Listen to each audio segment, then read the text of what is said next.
change until it is faced. To be Black in America is to know hills.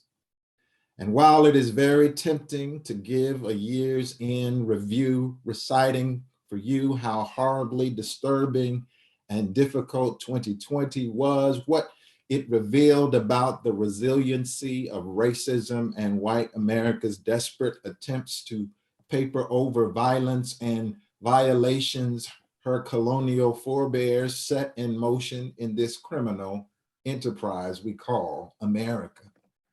So criminal that the name America has no legitimate birthright to this land, since America derives its name from Amerigo Vespucci, a European Italian explorer, a person not indigenous to this part of the world. So not only are we talking about a white settler experiment tested on the strength of stolen land, stolen people, stolen labor, and stolen ideas, we are talking about the temerity of colonizers who since the 15th century have insisted on naming people and places that have never belonged to them. And we benignly support it. We support the lie. We too are people of the lie. We've had just to do this to survive in America. In fact, to put Black and America together perpetuates a lie. We are Black because people who have made themselves white found no other way to distinguish themselves from a perceived other than to construct a way of managing a world that accords nobility to white people and subservience to Black people. And this is no new revelation. What is important when wrestling with the thought, Black in America, what are you going to do about it, is to know how whiteness works. As Willie James Jennings, a theologian, describes it, whiteness is not about biology or even culture. Whiteness is based on a choice. Whiteness is a way of calibrating life hierarchically toward one group's advantage, a way of being in the world built upon the propagation and cultivation of mechanisms of control, of possession, of mastery of the world. It's the idea of designing a world of forced affections for ideas, insights about the good, the beautiful, and human around white bodies. And it is this aesthetic that must be unmasked and resisted because it thrives on myths of white superiority and Black inferiority. The colonial legacy of race making births in Black people what Ibram X. Kendi calls a dueling consciousness, a racialized way of existing in a society that operates as it does because racist ideas and racist ideologies have predetermined certain outcomes for Black people. Outcomes which create racial problems that only persons committed to becoming anti-racist can fix. Our very consciousness is the battleground. Willie Jennings further contends that the inability of many white Christians to deal with the fact that their whiteness is a blemish on their Christian witness is why talking about reconciliation in this dark moment is unhelpful. And so, as a consequence of their being blind to blemishes, there will forever be an impasse in terms of human progress, because instead of affirming reconciliation's intended agenda of promoting freedom and wholeness, the theological concept reconciliation, he says, is used as a foil to constantly reinforce the status quo. reconciliation that is not tied to justice is a contradiction. Believing that reconciliation is possible without justice can only exist in a deluded mind. Now, since I'm a preacher and what goes on in the church informs much of the work I do in this world, I'm going to digress a bit to illustrate how whiteness works on Black Christians in white parent denominations and gets reinforced in such religious organizations. Now, I've chosen the Southern Baptist Convention since there are 47,000 member churches, and because it has drawn a lot of national attention surrounding views on critical race theory, which is a philosophical tool for analyzing the damaging effects of racism and intersectionality, a companioning perspective that addresses the fact that racism is not a standalone problem, but intersects with other social problems, sexism, patriarchy, and so forth. Now, I illustrate in the religious context because it's where I live most days, and because Black people still use their faith to climb proverbial hills to make sense of their lives. So for me, it's a good place to drop anchor. At the Southern Baptist Convention's June 2019 annual meeting, a multi-ethnic committee on resolutions entertained Resolution 9, arguably the most controversial in the denomination's recent history. The committee was chaired by an African-American Kentuckian, Curtis Woods. A European American Southern Baptist had drafted the resolution. Feinstein unequivocally said or stated that CRTI, critical race theory intersectionality, is not of God, must be rejected and not taught in Southern Baptist schools. The resolution committee deliberated over the resolution, revised it, and brought a more charitable version of it to the floor for approval. It was adopted by 80 to 90% of the convention's messengers. But not long after, in-house chatter ensued. On Resolution 9, the committee said essentially that critical race theory intersectionality could not be dismissed outright. It held value, especially as an analytical tool for probing the consequent effects of racism and oppression.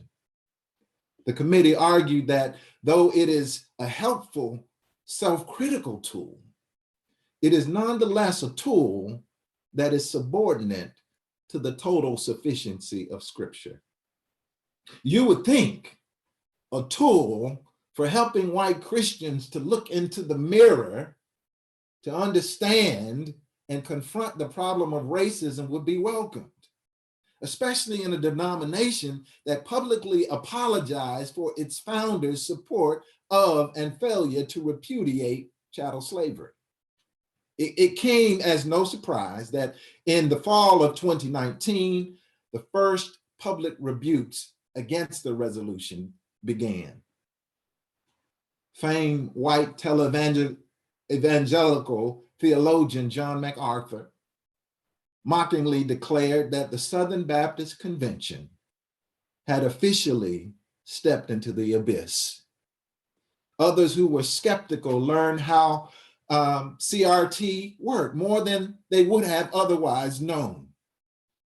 Defenders of the faith go to work when it is perceived that outside worldviews are seeping in and do not line up with the Scriptures. A season of dismay and dispute came and went. But then in 2020, amid the world community's protesting of the horrific killings of Ahmaud Arbery, George Floyd, and Breonna Taylor at the hands of white vigilantism and aggressive policing, the matter of critical theory reawakened. This time, 6 presidential heads of each Southern Baptist seminary, known as the Council of Seminary Presidents, became signatories on a joint statement directed to the entire convention disavowing critical race theory. The statement claimed that this approach could not be reconciled with the gospel. Now, their statement would not go unanswered. A few not surprised but shocked Black pastors had some questions for a denomination that spoke public concern about racial reconciliation and truth, but seemed ambivalent about trying or truly fighting against racism in such a critical moment. What began as a trickle-out migration, the Moses-like exits of 3 prominent Southern Baptist affiliated pastors, Black megachurch pastors, Ralph Douglas West in Houston, Charlie Dates in Chicago, and Dwight McKissick from the larger convention, suggested that others would soon follow. Now for me, the justice telltale on whether their exits are just departures or if they can offer wise counsel to Black salaried faculty at these schools who are now prohibited to use critical race theory for instruction, or offer support for those seminary students who are now dependent on tuition-free scholarship in these schools, or the church loan recipient Black pastors who would have a higher price to pay for freedom of their souls should they decide to leave. 5 weeks after the statement had gone out, curiously, on the fretful day when a frenzied mob of homegrown white terrorists blitzed the nation's Capitol building, these 6 white male seminary presidents met with a group of all too eager to talk Black Southern Baptist preachers. The exchange, the pastors reported, was positive. They shared sentiments among them. What was that they felt heard. Ironically, the 6 presidents doubled down on their rejection of CRT. As with most Black and white racially tinted conversations, the Black pastors left with institutional gestures toward further conversations and a stronger commitment to recruit and financially back more Black students at their institutions, as if this kind of move corrects anything. Gesturing equals do nothing until the PR nightmare arises again. But criticism is what drives improvement. If you know better, my mother would say, do better. When power brokers are not driven toward introspection, they concede nothing and suppress discontent. Frankly, I find this deeply disturbing and disheartening, having graduated from Baylor University, though not directly affiliated with Southern Baptist, it is nonetheless a Baptist university. What is so disturbing and disheartening is that they presented no counter proposal. In fact, because their statement went out in November, their decision to reject critical race theory intersectionality in terms of timing fell in lockstep with Donald Trump's September 2020 federal memo condemning the use of employee training materials in federal agencies that espouse critical race theory. This is how whiteness works. It's a choice. Whiteness is a choice and quite simple to understand. You reject outright what might help to free some, but free others to preserve what imprisons us all, the worship of whiteness. It's a choice that conspires against difference and propagates and cultivates methods of control of the world and bend the world toward one group's advantage. Critical theory can only be religiously threatening to the degree that its critics fight to preserve a society contrived for white propriety. In reasserting their official position, without offering any alternative to prompt racial repair, or to simply do meaningful introspective work, these white male presidents decided which deceptive wave they would ride. They decided that critical sociological analysis to understand and challenge the myth of white supremacy and Black inferiority was not theologically expedient. And once again, we come away with an understanding or an attempt at a cultural reset to ensure that Black humanity occupies a low position and non-Black humanity remains in power. To be Black in America is to join a beautiful struggle, a struggle to matter. It's a struggle because one cannot rest in one's own skin and be left alone to live one's life on one's own terms. In a society where Black bodies are disposable and white racial terror runs amok, it's beautiful because the struggle inspires in us unrivaled creativity, and because we are a people, a spiritual people, who, like the phoenix, rise from the ashes. It's beautiful because we are a people who've learned to trust in God, a God who shifts circumstances, makes a way out of no way, and can turn the tragically ugly into the poetically beautiful. We are a people given a valley-like status in this society, but insist on climbing hills, even though the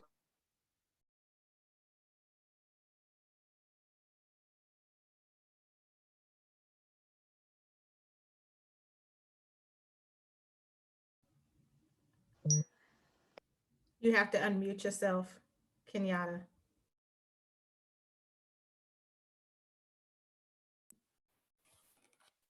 we are a people given a valley-like status in this society, but insist on climbing hills, even though the shoes don't fit our feet, have no soles and no grooves for surmounting the impossible hill. And yet we insist on climbing, pulling our kin and other folk uphill with us.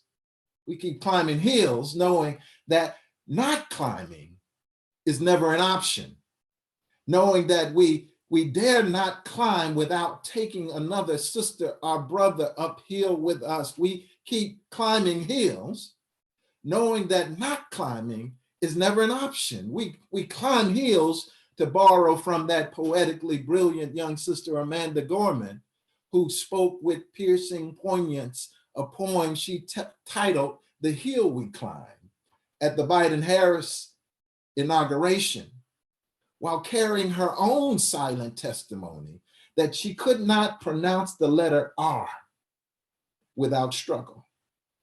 But if you, like I, did not know her, you were certainly not aware of the hills she had already climbed. She did not let her speech impediment diminish or deter her from conquering that moment. We are hill people. We climb hills. This is the price and the prize of doing Black social work. You help people climb hills. And yes, it's thankless work. Yes, the hours are long. Yes, the calls don't stop. Yes, the labor is taxing. And yes, many of the problems never get resolved. But you, my friends, are hill people. And if you stand in my tradition as a Christian, you may have heard of a man with a wooden beam on his back. You may have heard of his blood on his brow. You may have heard of spittle on his face and holes in his side and spikes in his hands with his feet tacked down, disappointment in his eyes, and prayer on his lips. Can I tell you who he is?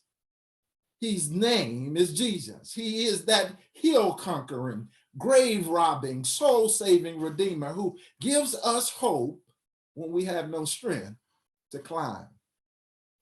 To be a black bodied being in an unbenevolent world is to know barriers.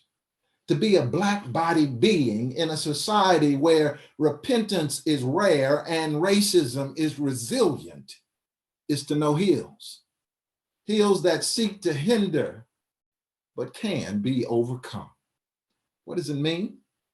To carry a hopeful vision in the midst of death-dealing circumstances, it means showing up every day, booted up, getting your work done, intellectually fortifying yourself, rediscovering the reason why you signed up for this work in the first place.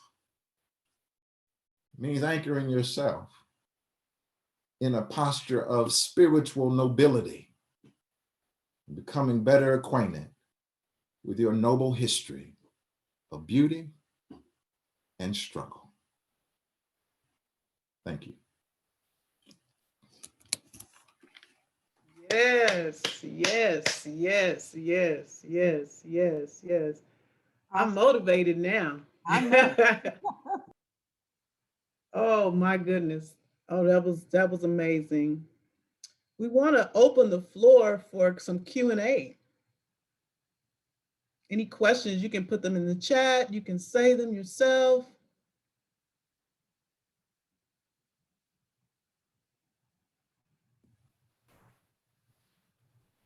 Who would like to go first? Hey, Dr. Singletary. Hey, Katina.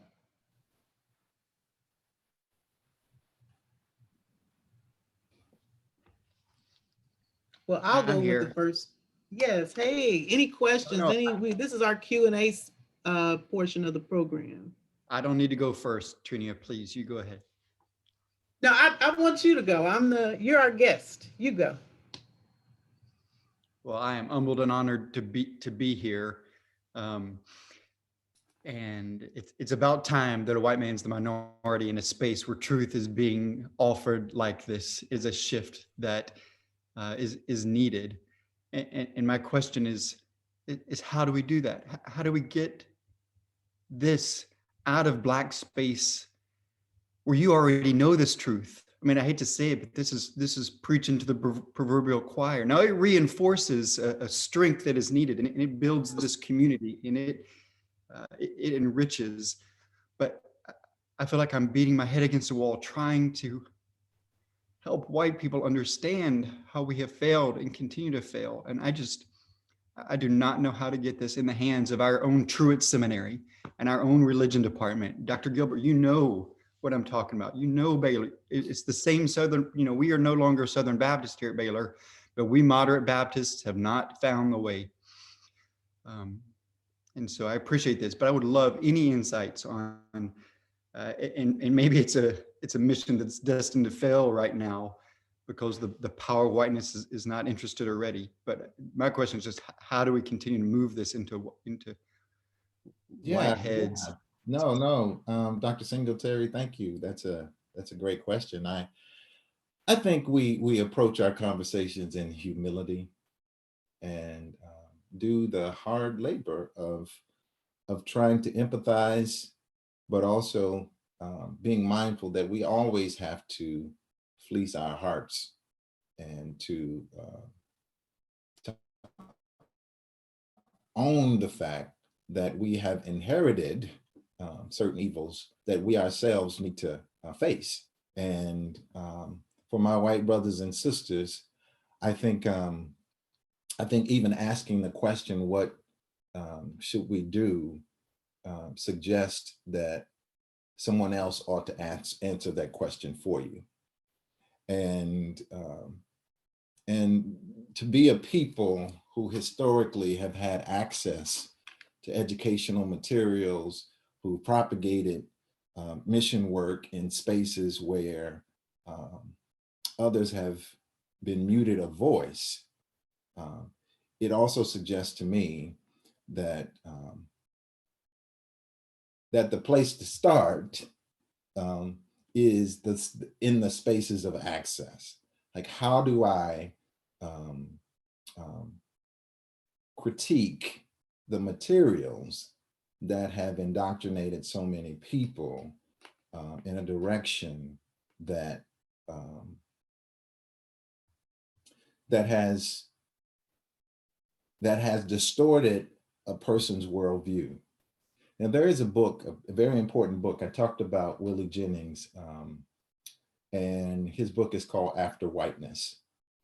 And it is simply a book that tries to reframe theological education, saying the way in which Western education, Western forms of Christianity, how those ideas itself have to be held at a level of scrutiny because of the way in which things have been systemically set up. Now, this is not an indictment on all white people. This is an indictment on humanity as well, in general, because just because a person's skin happens to be white or a person's skin happens to be Black does not mean that they're conscious of how they perpetuate, propagate, or become complicit in racial terror.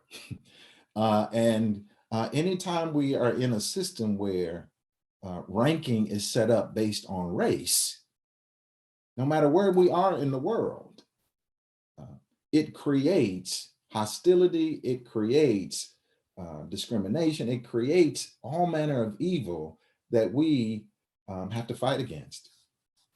And so, I don't know if that directly answers your question, and it might be a question for you to further probe and have conversations with others about.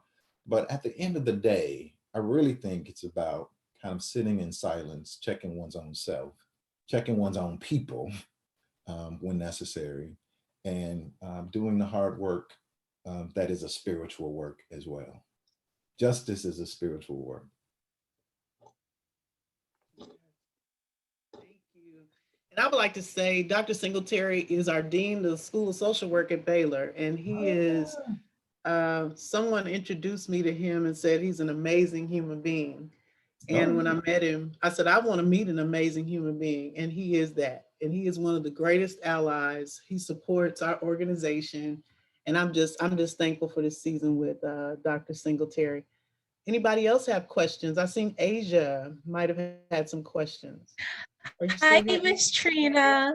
Hi, Asia. That's one of our student workers. Yes.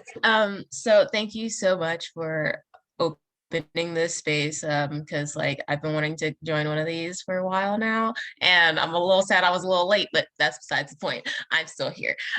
So something that I've been grappling with personally is not reacting, because I can react very easily to the wrongdoings of things on campus, and that's just when you react so much, you're going to be exhausted by it. And even something recently that happened yesterday on campus in a dorm, I was doing my hardest not to react to the situation, but to just kind of be active, but it the emotional aspect of it all, because racial trauma is a real thing and it's really hard to just ignore that. And so I just want to know, what do you do for just taking care of your mind, body, and spirit, and limiting that reaction? Because in order to continue doing the work that's being done, you can't exhaust yourself. And I'm trying not to exhaust myself. Mm-hmm, mm-hmm. No, that's a great question. It's Asia, right? Asia, thank you for your question. For me, what I've had to come to terms with as a Christian minister is that if I'm going to be a follower of a man who ended up on a cross, then at some point in my life, I'm going to have to wrestle with spiritual, physical trauma, right? I own that. And I don't know that on this side of life, if there is a pass for anyone in that respect. However, I believe in self-care. I believe that Jesus practiced self-care. So when Jesus retreated to pray or said, disciples, go ahead, you go, and minister while I hang back and rest, then that gives me permission to also take care of myself, right? One of the biggest, I would say, disappointments that I've had. Now, there were a number of reasons why I love Baylor, but a big disappointment that I now shoulder, having come from Waco, and now I'm teaching at historically a predominantly Black university. I realized just how little I knew about my own indigenous heritage, my own people, right?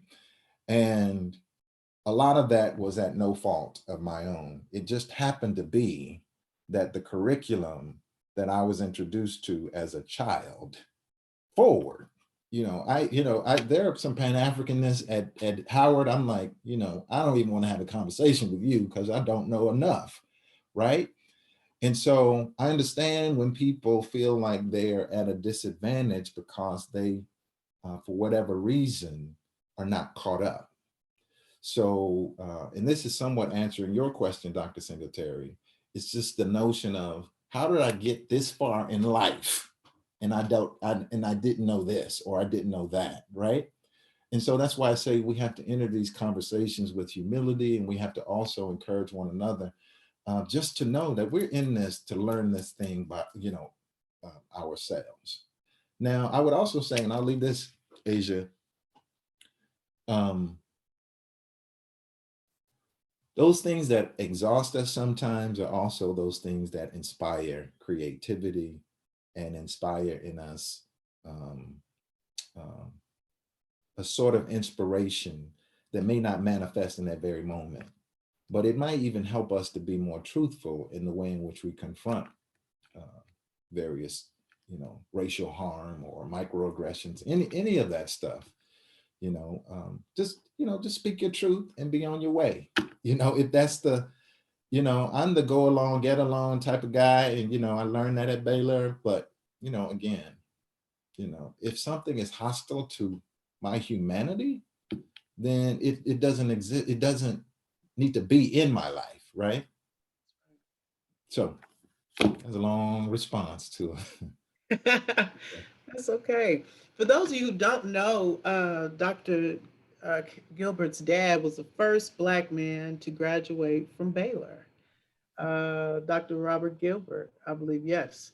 And just a little history. Our families grew up on the same street, South 9th Street. That's right. So I have a long history with the Gilberts, the Kirkendalls, all those families. Any other questions? We have any more? This is great conversation. I have a question. Sure. Okay.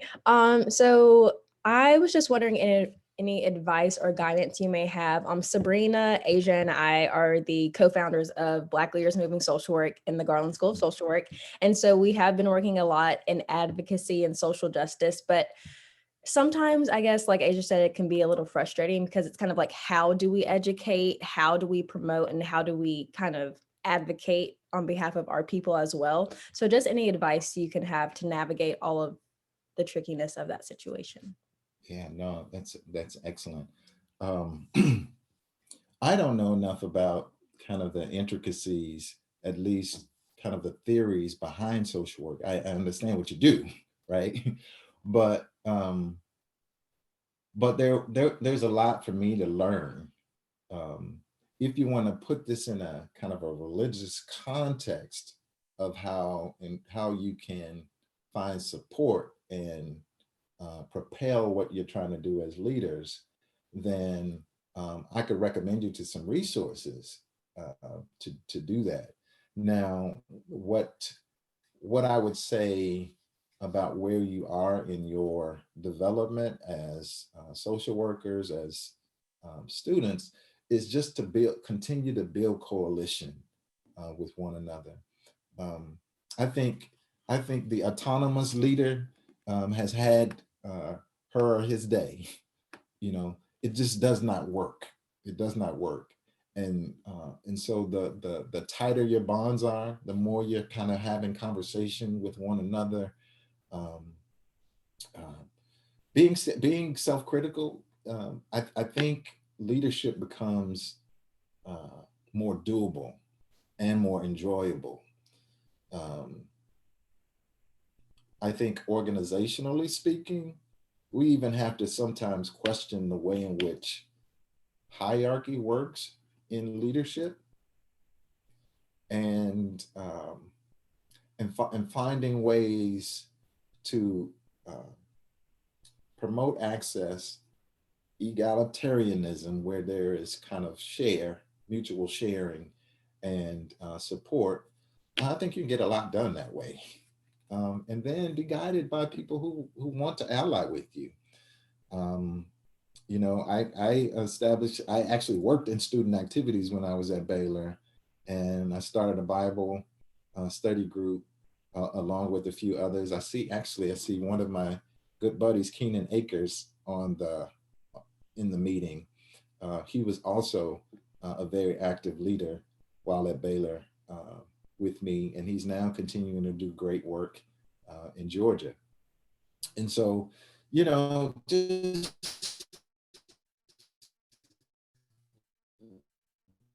trust. It really is about the journey.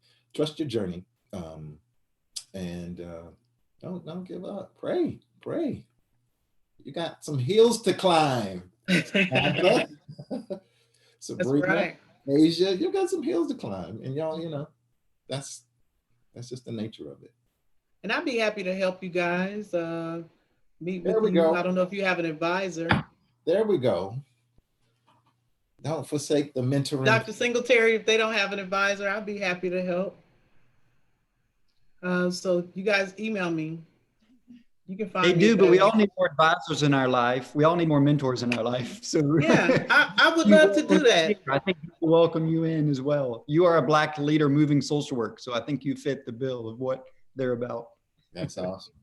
I'm passionate about social work. I really am. I want to say hi to Shamika, one of my students. Katina, I want to introduce Katina. She is who had this brainchild of let's get the Central Texas Association together. So I want to give her a shout out. She started this back November 2019. I actually met her. I was speaking to some sixth graders at school, and we connected, and she said, hey, Trina, let's get an organization together. And she moved to Tennessee doing other things, but she always connects with us at our general sessions. Any other questions? This is a great conversation we're having. Oh, Christian. Go ahead, Christian. I have one. As Black Christians, what are some insights or maybe experiences you had with confronting white Christian nationalism and kind of that weaponization of scripture and the lies? What are some insights or like advice you can give as like we try to practice our faith and also defend it in a way that is, you know, the truth? Yeah, and that's a great question, Christian. I'm still trying to figure that one out. So, because I just don't know where these people are coming from, in the sense that we're looking at the same Bible. Like, I mean, Bible hasn't changed, and we're looking at the same Bible, right? And we are making these declarations about separation of church and state, and you know, and so it has to be at the core either a very narrow way of interpreting scripture because something has been tradition to them or passed on, or it's just not coming to an honest place and saying that your God is your politics and your leader is a cult. I mean, it truly is, you know, the inability to see that nation, that conflation between nation and Jesus it's not it's a fiction. It's a farce.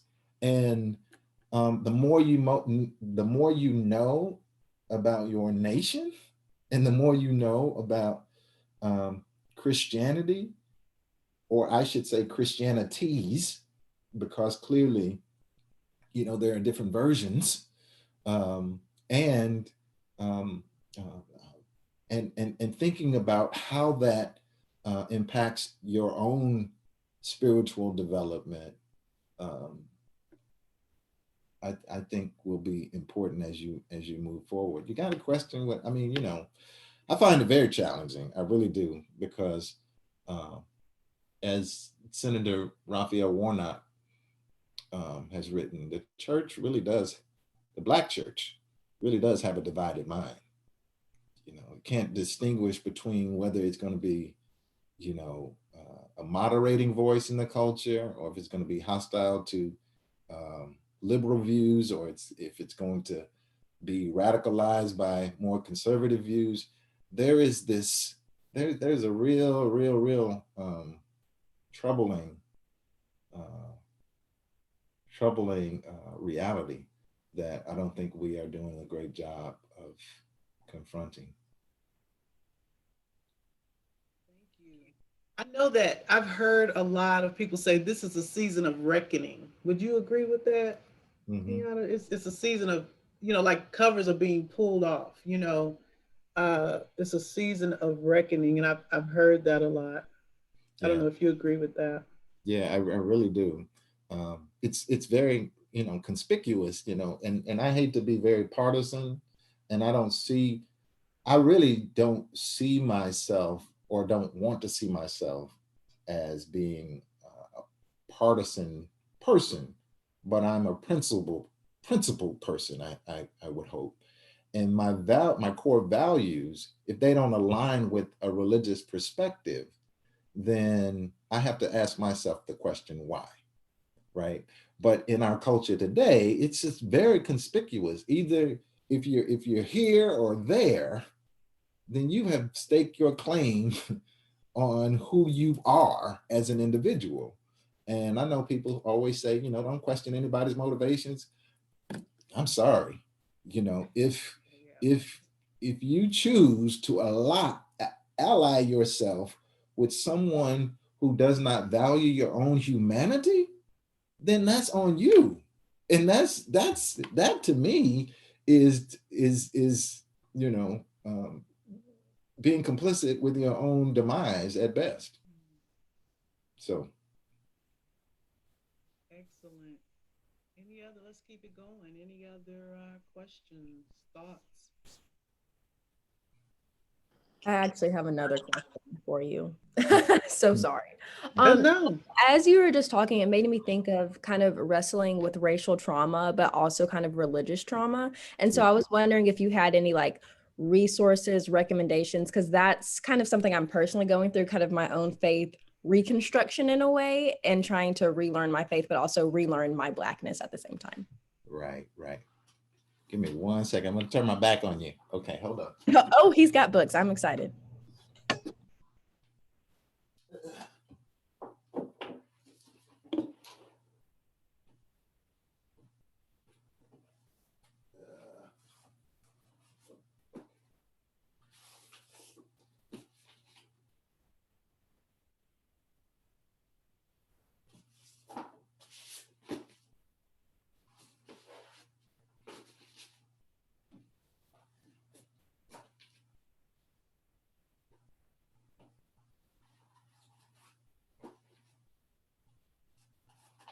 All right.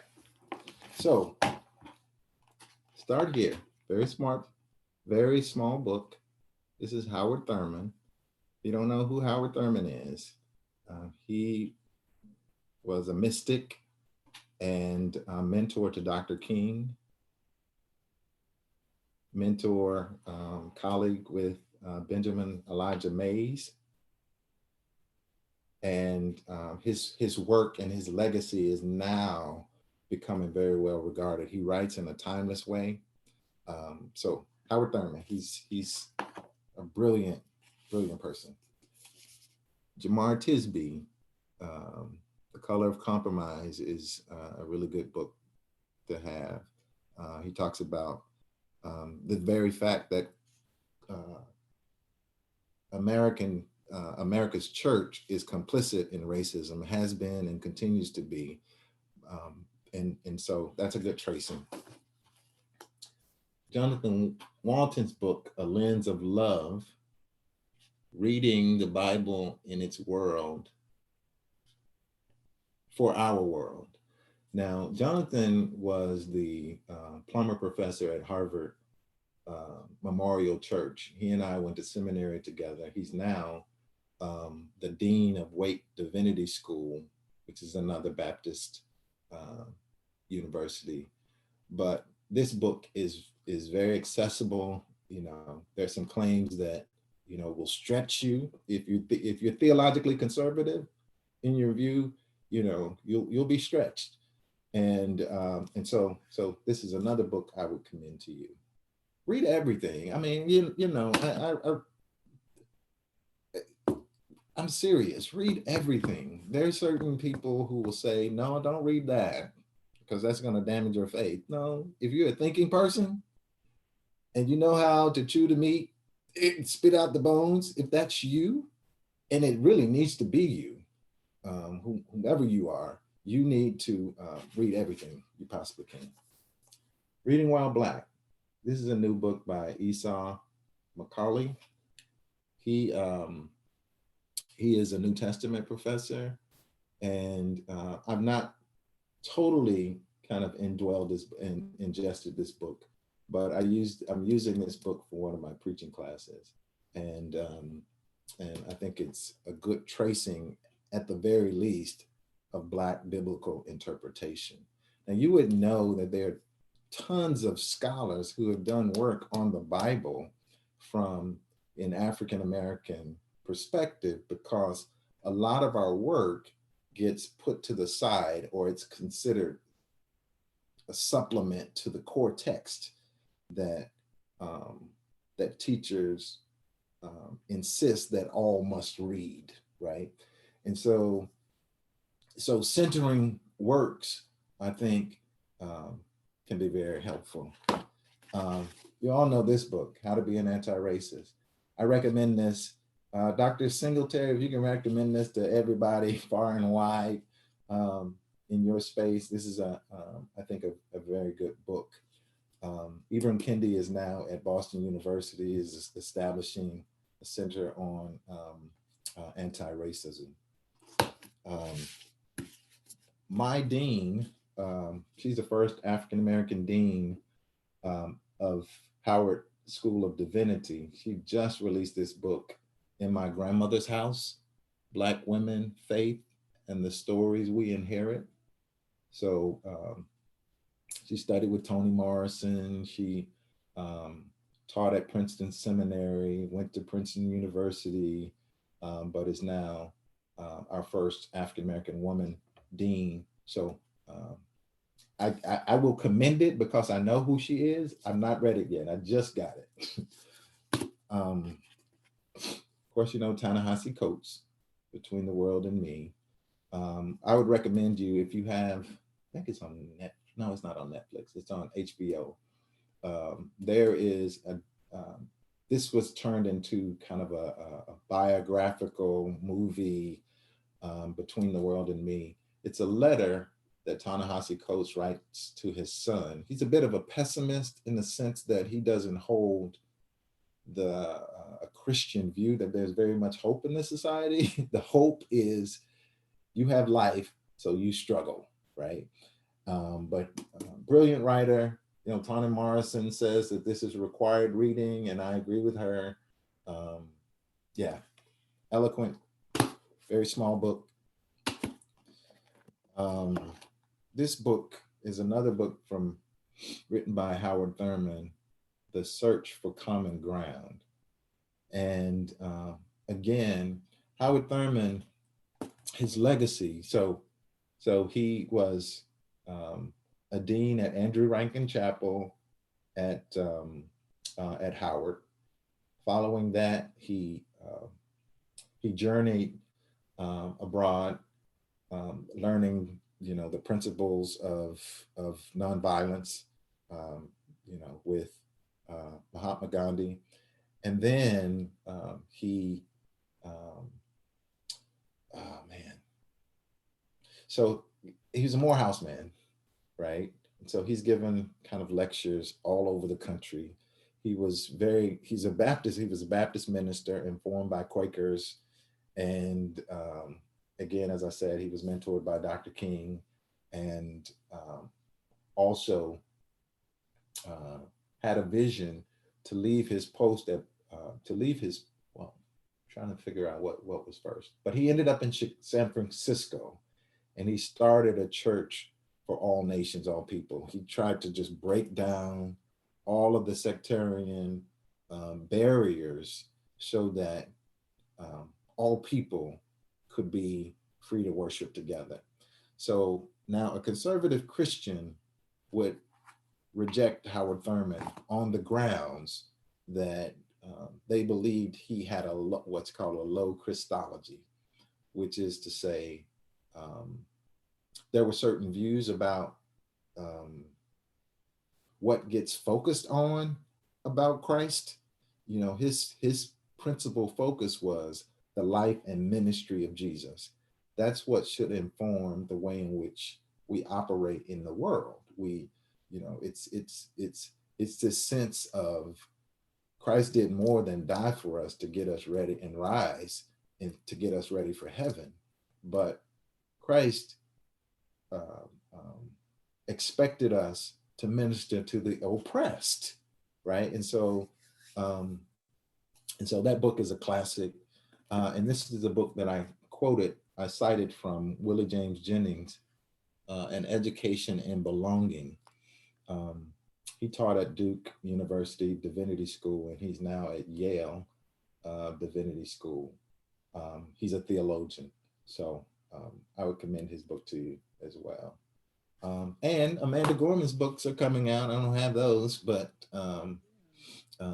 children's books, things. I know you do social work, so to me that means just wrestling with humanity and the issues of humanity from the crib to the grave.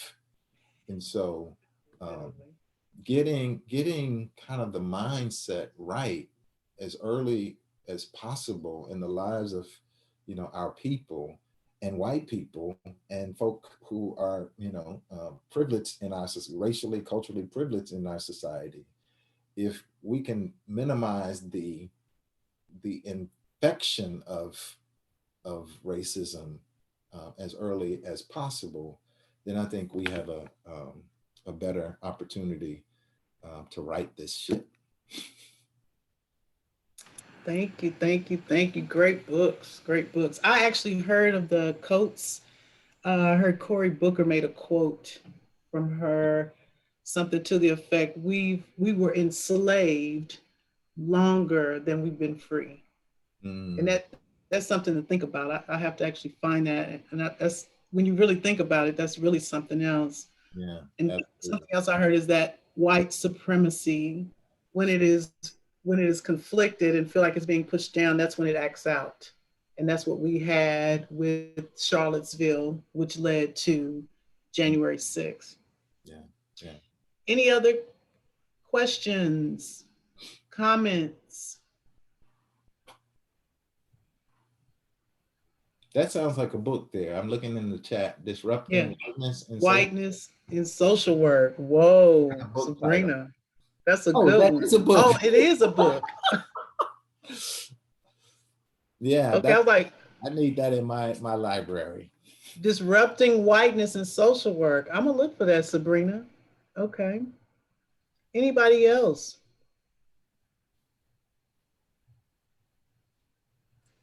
Yeah, this is Keenan Akers. How you doing, Kenyatta? Hey, Keenan. Dr. Gilbert, excuse me. No, that's okay. A book that was recommended to me even by Dr. Gilbert was Stamped. And I think every American child and adult should maybe Stamped Remix. You would say that? I would say Stamped Remix. Okay. Actually, you know what, Keenan, my children, they go to a Quaker school, right? And and I recommended to my fifth graders teacher that they should read Stamp from the beginning because it clearly wasn't on their agenda. But she's like, sure, let me read it, and loved it, fell in love with it, and said, this is what we're gonna do. Now, curriculum in Texas, try that, and you see what sort of rejection is gonna, and it's that kind of thing that has to, um, yeah. So the children's version um, is beautiful. I mean, you can, it's much smaller, and if you listen to the audiobook, that's even, in my judgment, better than.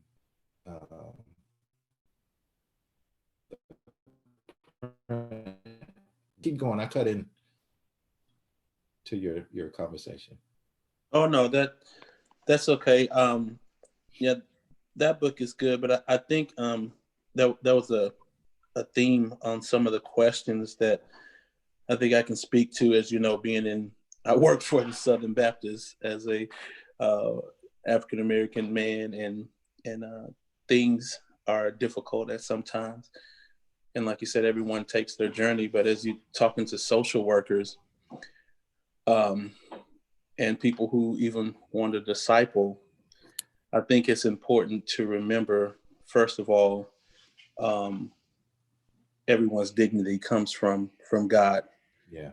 And so when you have those who try to give you dignity when they uh, deem it's right, you have to be quick to remind them that you cannot dignify me. But what we all should be doing is affirming each other's dignity, if that makes sense. Yeah. And then when you do that, especially for those who are talking about it from a Christian point of view, just point individuals back to the doctrine of justification every time. My wife taught me something one time that said everyone has a little bit of narcissism. And as social workers, you know that everybody has a little bit of narcissism. But part B of that is everyone is a part of the walking wounded. Mm. And if you can concentrate on the narcissism, which a lot of times is nationalism, God and country, and you can allow through true organic proximity, you can see their wounds, then you can speak to those wounds because it's always a matter of the heart. Yeah. And so out of the heart flows the wellspring of life, you know, and that's why Solomon was reminding his son, hey, son, guard your heart, guard your heart, guard your heart. And that's what you're teaching people to do a lot of times, even in social work, is to listen to the voice of your heart. Anger is not a sin, but rage is actually when you begin to sin. It's okay to be angry, but you taught your whole life not to be an angry Black person or not to be this or that. Anger is actually not a sin because it reveals your passion. So I say when you get to talk to people about their faith and you're struggling, especially with majority cultural pushback, or you're labeled as social justice individual, whatever the case may be, the doctrine of justification will tell them this: you have a large gap between your holiness, God's holiness, and your imperfection. And in light of that, if you have been justified by faith, if you have, and only you can answer that, if you have been justified by faith, just action should ensue, because that is the continuity of Scripture, and that is the holistic version of the gospel. Now you have to make a decision whether or not you've been discipled by the gospel in its holistic form, or you have been discipled by the Confederacy. They are not the same. Mm. And Black people and white people have to tell people of power who adapt to nationalism that there is a gospel of Jesus Christ, like Frederick Douglass said in his autobiography. There is a gospel of Jesus Christ, and there's a gospel of this land, and they're not the same. Be that bold to say it. And that is discipleship. That is discipleship. And don't blink. When you say it, don't blink, because if you blink, then you just become, oh, that's just one of the do-gooder guys. It's just like, no, here's scripture. It's yours to accept or reject, like they used to say in my church growing up. I grew up in Waco too, by the way. But it's yours to accept or reject. And like Kenyatta said, love on them and walk away. Be that matter of fact in this society. Otherwise, we lose every time. So that's my comment there. Wow. Executive committee, you got your next speaker. That's wonderful. I will remember that. Thank you so much, Keenan. Man, this has been a powerful conversation. I think as social workers, we are the ones that have to have those hard conversations with our clients and with our students. So let it start with us. And I do try to educate every time I'm talking to someone. However I can, I try to seek knowledge to continue to grow and learn. But I am one of those, I'm like Asia, I'm one of those hot-headed people, and I react, and I'm learning how not to react because we can't fight our way through stuff, even though I want to. We can't fight our way, but we remain to be respectful. So I'm growing in that area. Anybody else? Anybody else?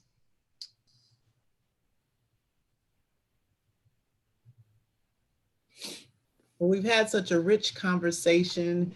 I think we want to move. Jamie, are you up to our membership invitation? She's not feeling too good today. Maybe she's not there. Well, first of all, I am membership and engagement. And we have such great, we've got Christian, Sabrina. We are the Central Texas Association of Black Social Workers. And we do want to recruit you guys. And I'm at a blank for our email. Can somebody tell me, one of our members, how they can reach out to us and inquire? Pamela? I'm putting the information in the chat. Okay, Dr. Sharice is going to put it in the chat of how to reach out to us and inquire, and we'll send you some information out. What we want to do every month is we try to have a theme, like this is Black History Month, and I'm so excited to have Dr. Gilbert speak. And so next month is Social Workers Month, and we want to grow, we want to build our membership, and we want some workers. Because I can't, I'm membership and engagement, but I need to reach out to those other counties, and I don't know how. And we would like for you to inquire. We want to really grow from this because I think this is a good thing, great, intelligent, intellect conversation about the plight of our people and how to connect. Anybody have any questions about our organization?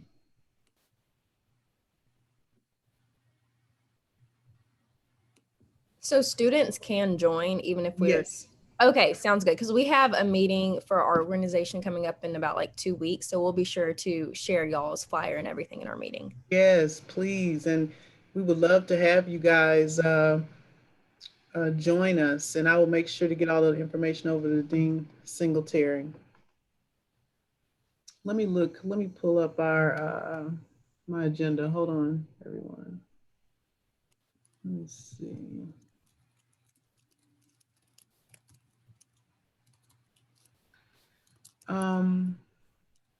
We have everything in the chat about membership.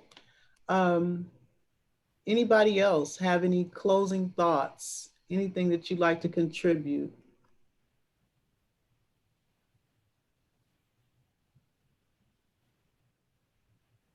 I just want to say thank you again for opening this space. Great stuff. Love it. I'm glad to see you, Asia. I hadn't seen you in 2021. Actually, I hadn't seen you since last March. Asia worked in my office as our student worker. And it's like she vanished. We don't have student workers anymore. So my office is comprised of wellness and the care team in the SLIC. Just in case so some of the students, so you know where I am. I'm in the SLIC. I'm right next door to the pharmacy and the health clinic. You guys connect with me, Trina Cooper, TRENIA_Cooper at Baylor.edu. Connect with me. And I'd love to advise the Black Student Organization. So if we don't have anything else, any questions, Dr. Gilbert, you want to close us out? Sure. Let me first of all thank you all for joining online. I did not know what to really expect, um, but I think this time is holy. It's a blessed moment, and I wish you well in all that you're doing as um, your contributions, be they in your minds small or large, will make a difference in this world. Um, and you only have one life to do it in. So so value that, and as my brother Keenan has said, let's all check our hearts and make sure that they are um, in the right place, and prayerfully following in alignment with Jesus. And and so I'll say that again, executive committee, thank you for having me, um, and you who are have taken on this charge. We're studying um, again coalition building, encouraging one another in prayer and support, get you through this work. So uh, I'll pray, and I guess we'll depart company. I would like to say this right quick. All executive members, please stay on afterwards. We always have a little short meeting after the fact. I just want to say I'm super excited to see you, Kenyatta. I wish it was in person. I'm like I don't know, I'm just excited. Someone you grew up with and had such a great career and followed him. And his aunt is sort of like a godmother to me. She stays on me. I should tell one time, I'll share this right quick. One time I was in church and saying how I was blessed to be back in church and going to school. She said, yeah, you stood up in church and said all that, but you still hadn't been since about 2 or 3 Sundays. So she's one of the old schools. She'll call you out. Miss LaRue Dorsey, LaRue Gilbert, one of our pioneers in this community. All right, you can go ahead and close. Any questions before Dr. Gilbert closes us out? All right, go ahead. You know what, Trina, I'd like to defer. Okay. Keenan, do you mind praying? No, I don't at all. Okay. Hey, wait. Beth is a social worker, correct? Yes, she has a master's in social work. Okay. His wife has a master's in social work as well. Mm-hmm. Yeah. Thank you, Keenan. Oh, you're welcome. Yeah. Father God, we thank you, first of all, just for you being you. And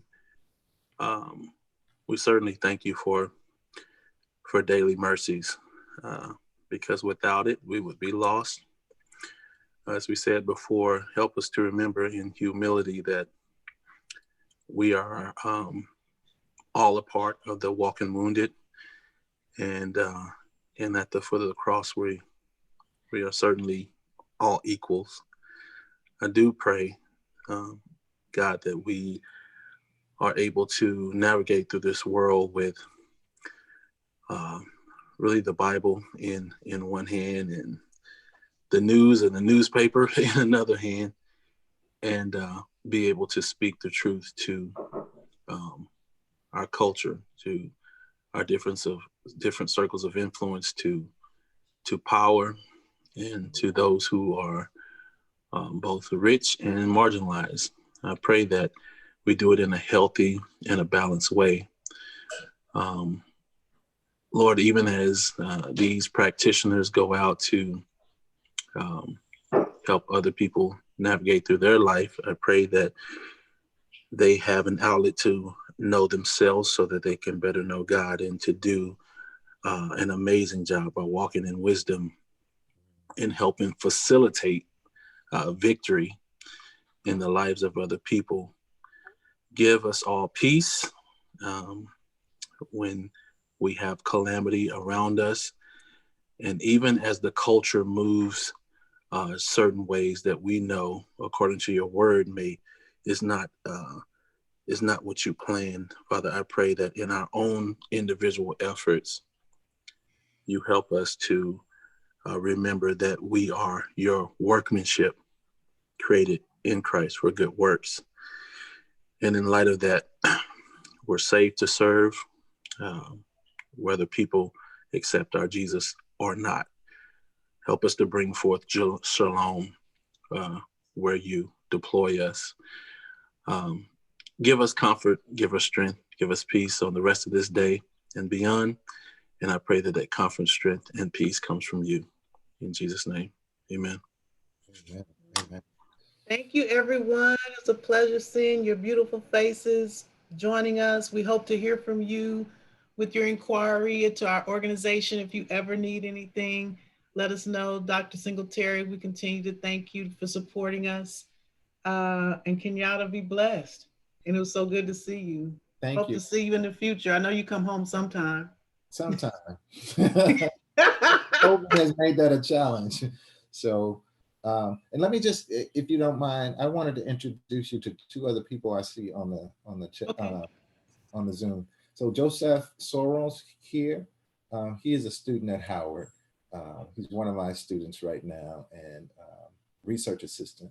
And Dr. Laverne Wilson McLaughlin is an associate pastor at the church where my family attends in Silver Spring. And so, she is wisdom. She's a wise woman, and I appreciate her being on so here. much. All right. Thank you. Thank you. You guys have a good day.